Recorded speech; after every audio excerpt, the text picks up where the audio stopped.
You don't have to go viral. I have clients that don't go viral at all, ever, but they make money, and that's important.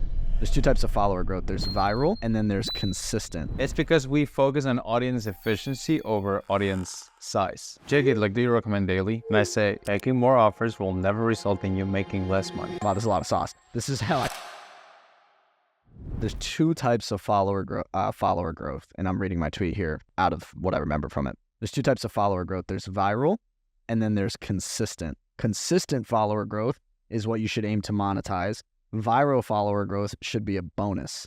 If you can be profitable from the consistent follower growth, the viral stuff can just be a bonus and a cherry on top. So what I mean by this is, like, realistically, and you kind of have this down, like I said, is if you're posting a certain amount of content and you have like a really good content system down, you can expect a certain amount of growth every month just based on the average, right? Like, especially if you've been posting for, 6 months, 12 months, you'll kind of know how much you're going to grow every month based on what you've been getting.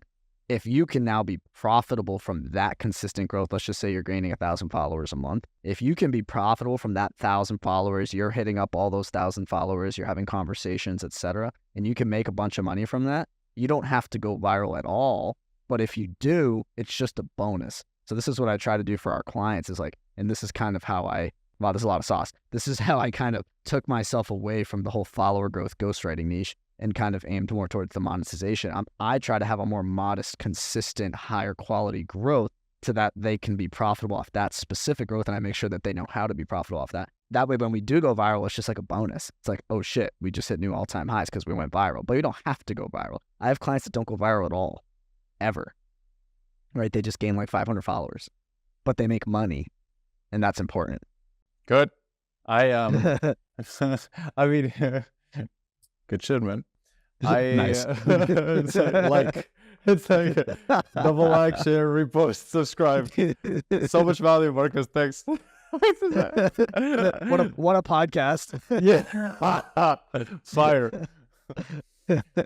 I will say a big part of why, and this is a similar process, I assume you do, it's because we focus on audience efficiency over audience size. So today I sent this email saying this email is written by a client, because half the email is just a testimonial I copied and pasted. So you have maybe like a couple hundred, even 1,000, 2,000, 5,000 followers. How do you focus on making the audience efficient so that when you grow, it'll actually continue being efficient? Because what you don't want is what happened to this other dude that sent me an email today with 300,000 followers. And he said, like, I can't monetize.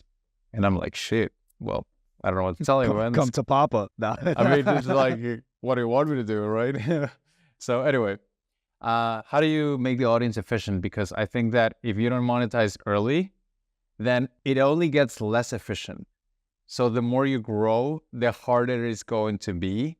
Like, maybe not in the numbers, but mentally. Because you're like, fuck, like, I'm growing, but this is not working. Like, I'm giving a lot, but I'm not getting back. So it's going to be hard for you. So how do you make an audience efficient? This is what he said. So the biggest change for me that has led to more sales is that anytime someone talks to me, I begin a sales conversation with them.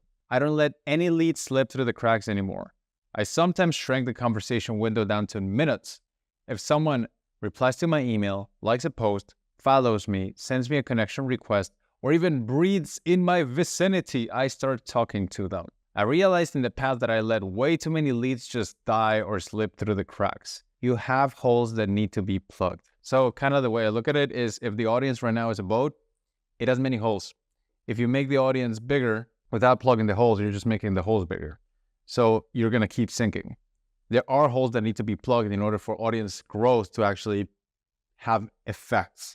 It's like when you want to bulk, right? If you are fat and then you start bulking, you're really not going to see much changes because you haven't addressed the main issue, which is you're fat. But if you lean down and then you bulk, that's when you really start getting like some awesome results. So the boat analogy helps me to be like help people who think maybe some more followers and then this system is really going to work, right? Have you heard of that from your clients? Just a little bit more followers. And bro, when I get to 23K, I'm telling you, this shit is going to explode. No, it won't, because you haven't plugged in the holes. audience size never beats audience efficiency. This is why there's people with 5,000 followers making $250,000 a month. Yeah. People with 20K making $260,000 a month because they understand the game of efficiency, not size. That would be a really cool graph, kind of like increased difficulty as your audience grows and you still can't monetize, like a cool time to follower ratio. Have you had any clients ask you, because this was a question that came up in my mind when you said that, is, for example, they have 300,000 followers and they don't know how to monetize. And you said, as time goes on, the bigger your audience gets, it becomes even harder to monetize if you're building it the wrong way. Has any of them asked you if they should, start a new account, or do you tell them that, or has anyone had to, or are you able to turn it around, right? Like you're at 300,000, you can now go from 300 to 400 and build 100,000 new good followers. How do you usually go about that problem? Because I'm sure it's come up. Yeah, usually when people have so much of an account size and it's nothing, I think they're not getting clients from it. It's either one or two cases, I think. Number one is you grew it just based on platitudes and hustle mindset shit. In that case, I recommend start another one and retweet the fuck out of your new one. Like just being real, right? Yeah. What do you do if you're not? So you build the audience around you. You have 10, 20,000 followers and it's like you can't get clients. In my opinion, people get there because they're asking people to marry them before dating them. It's because they've only been selling way too high ticket stuff. And the audience has grown deaf to that because it's too much of a commitment and they've said it too many times. In that case, what I like to do is introduce prospect inertia and ask the audience out on a date. So instead of selling a really big thing like the program you've been selling all this time, you sell a smaller component of the program. You unbundle your IP. So you sell smaller components so that people will see the value in the bigger side of the component. I call it prospect inertia. Prospects in motion tend to stay in motion, but if the push is too big in the beginning, they won't move. You got to introduce a smaller payment. It's got to be a payment. It can't be free because people don't respect free, but it has to be a small payment so that you can get the ball rolling. And if you introduce small things, people start buying the big things. And it does require 4 or 5 months for the audience to understand that they can't disrespect you anymore. But when it hits, it hits.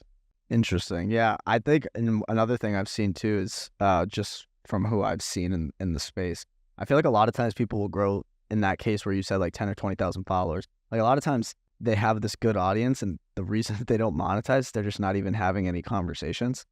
They're not even, it's like to us, since we're more experienced, we're like, are you even trying? But to them, it's like, it hasn't clicked where it's like, you could literally just talk to your audience more. Just send the emails and make the offers and send the DMs and have the conversations and you make the sales. Do you find that any people just literally aren't doing the part, the monetizing part? They think it's just going to come through the profile link. People are just going to click and buy everything. People aren't actually sending the emails and the DMs to close the sales. Because I've seen that a lot where it's because it's a math thing, right? It's if you send a certain amount of emails, you'll get a certain amount of workshop signups every month, and the numbers. But I feel like a lot of people don't realize you could just kind of plug in an equation, figure out your capacity, figure out how many you're going to get, etc. I think they're just afraid, man. I think but the one thing they're afraid of is, what if I lose goodwill with the audience? Well, then you don't make money, but you're not making money anyway, bro. So what do you think you should do? This is crazy. I don't know if you knew this, but back in the day, this is 2021, I was doing Facebook drop shipping.